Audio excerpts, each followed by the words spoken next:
Hello everyone, welcome to my channel. నేను మీ అరుణ. అందరూ ఎలా ఉన్నారు? బాగున్నారా? అందరూ లంచ్ చేశారా? థంబ్నెయిల్ చూడగానే అర్థమైపోయి ఉంటుంది. ఈ రోజు రెసిపీ అయితే ఉగాది స్పెషల్ కమ్మని మెత్తగా ఉండే బొబ్బట్లు రెసిపీ.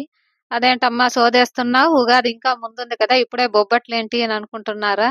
ఈ జీవితం మనకు శాశ్వతం కాదండి. మన జీవితం నీటి మీద బుడగ లాంటిది. ఈ రోజు ఉంటాం, రేపు ఉంటామో ఉండమో తెలియదు. ఏది తినాలనిపిస్తే అప్పుడు అది చేసుకొని తినేయాలంతే. దాంతో పాటు మా పిల్లలైతే వారం రోజుల నుంచి నన్ను సతాయిస్తున్నారు బొబ్బట్లు చేయమని చెప్పి. అందుకని బొబ్బట్లు అయితే చేసేసుకుంటున్నాం. ఫస్ట్ అయితే మైదా పిండి 1 కిలో తీసుకుని అందులోకి 4 టీ స్పూన్ల సూజీ రవ్వ లేదా చిరోటి రవ్వని అయితే కలిపి అందులోనే కాస్త ఉప్పు చేర్చి బాగా కలుపుకోవాలి. అలాగని గట్టిగా ఉండకూడదు, చాలా మెత్తగా ఉండకూడదు, సెమీ సాఫ్ట్గా ఉండాలి. దానిపైన అయితే ఆయిల్ పోసి పిండి ఎండిపోకుండా ఆయిల్తో బాగా మర్దన చేసి కాసేపు అయితే మూత పెట్టి ఉంచుకోవాలి. తర్వాత పచ్చిశనగపప్పుని తీసుకొని బాగా 2-3 సార్లు వాటర్ పోసుకొని నీట్గా కడుక్కోవాలి. కడిగి 1 గంట సేపు అయితే నానబెట్టుకుని తర్వాత అయితే ఉడికించుకోవడానికి పొయ్యి మీద పెట్టాలి. ఇంకా ప్రాసెస్ ఉంటుంది కదండి, అంతకుముందే చేసేసుకోవాలి. మనము పప్పు ఉడికేలోపు యాలక్కాయలు 7-8 తీసుకొని బాగా వేయించుకోవాలి. తర్వాత తినే శనగపప్పు 1/4 కిలో తీసుకొని దోరగా వేయించుకోవాలి. వేయించి పక్కన పెట్టుకోవాలి. వేరుశెనగ గింజలు కూడా 1/4 కిలో తీసుకున్నాను. వాటిని కూడా దోరగా వేయించి అయితే పక్కన పెట్టుకోవాలి. వేడి మీద ఉన్నప్పుడు మిక్సీకి అయితే వేయకూడదు, బాగా చల్లారనివ్వాలి. చల్లారిన తర్వాత యాలక్కాయలు, శనగగింజలు మిశ్రమాన్ని అయితే వేసి మెత్తగా కాకుండా కాస్త బరక బరకగా ఉండేటట్టు అయితే పొడి చేసుకోవాలి. పొడి చేసుకొని పక్కకు తీసి పెట్టుకోవాలి. తర్వాత తినే శనగపప్పు వేయించుకున్నాం కదా, దాన్ని కూడా తీసుకొని మిక్సీకి అయితే వేసి పక్కన పెట్టుకోవాలి. దాంట్లోకి ఎండు కొబ్బరి కూడా 1/4 కిలో తీసుకున్నానండి.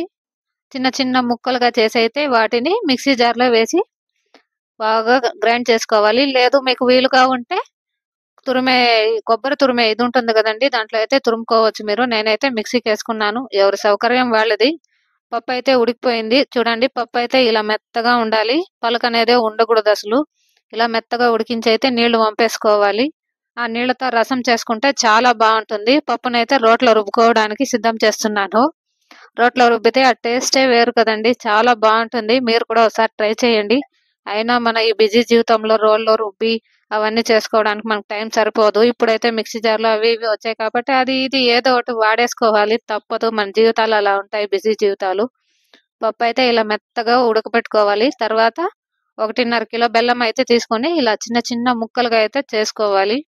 ఆ చేసుకున్న బెల్లం ముక్కల్ని ఒక గిన్నెలోకి తీసుకొని పప్పు వంచిన వాటర్ ఉంటుంది కదండి, ఆ వాటర్ అర్ధ గ్లాస్ అంటే 1/4 లీటర్లో కూడా అర్ధం తీసుకోవాలి అంతే. తీసుకొని వాటర్ని బాగా పోసి బెల్లాన్ని కరిగించుకోవాలి. కరిగించుకున్న తర్వాత వడగట్టి వేరే పాత్రలోకి అయితే తీసుకోవాలి. ఎందుకంటే దాంట్లో చెత్త చెదారం ఉంటుంది, తినేటప్పుడు నోటికి తగిలితే బాగుండదు. తర్వాత అయితే చూడండి, అన్నీ ఇలా పప్పులు, ఎండు కొబ్బరి, వేరుశెనగ గింజలు అవన్నీ వేయించుకున్నవన్నీ పొడి ఉంటుంది కదా, బెల్లంలో వేసి పాకం రావాల్సిన అవసరం లేదండి, గట్టిగా కలిపి పెడితే చాలు. ఇదిగో ఇలా మైదా పిండి అయితే బాగా నానిపోయింది, చూసేయండి మీరే, చాలా మెత్తగా ఉంది. దీన్ని ఇలా చేసి లడ్డు లాగా లోపల పెట్టేసి పూర్ణాన్ని పైన చుట్టేయడమే. చుట్టేస్తే చాలా బాగుంటుంది. బొబ్బట్లు అయితే అరటాకు మీద చేసుకోవాలి. ఫస్ట్ ఆఫ్ ఆల్ కవరు అవి ఇవి బాగుండదు. కవర్ మీద మనకి ఎంత వీలైతే అంత పలుచగా అయితే ఇలా రుద్దుకోవాలి. చేత్తో చేసుకుంటే చాలా బాగుంటుంది. ఇలా అలవాటు లేని వాళ్ళు కవర్ మీద కూడా చేసుకోవచ్చు. తర్వాత అయితే పెనం మీద వేసి 2 వైపులా ఎర్రగా కాల్చుకుంటే చాలా బాగుంటుంది. నూనె లేదా నెయ్యి వేసి అయితే కాల్చుకోవాలి. నాకు నెయ్యి అంటే ఇష్టం ఉండదు, అందుకనే నేను తిన్ను. మీకు ఇష్టమైతే నెయ్యి పోసుకొని ఎంచక్కా లాగించేయండి.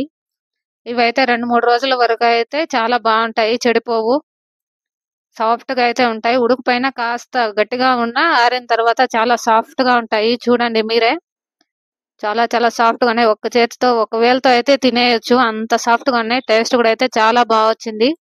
ఇది యాక్చువల్గా అయితే మా అత్తగారి రెసిపీ, నేనైతే కాపీ చేసి పేస్ట్ చేశాను. ప్లీజ్ నా వీడియోస్ మీకు నచ్చితే లైక్, షేర్, సబ్స్క్రైబ్ చేసుకోండి. Thank you for watching.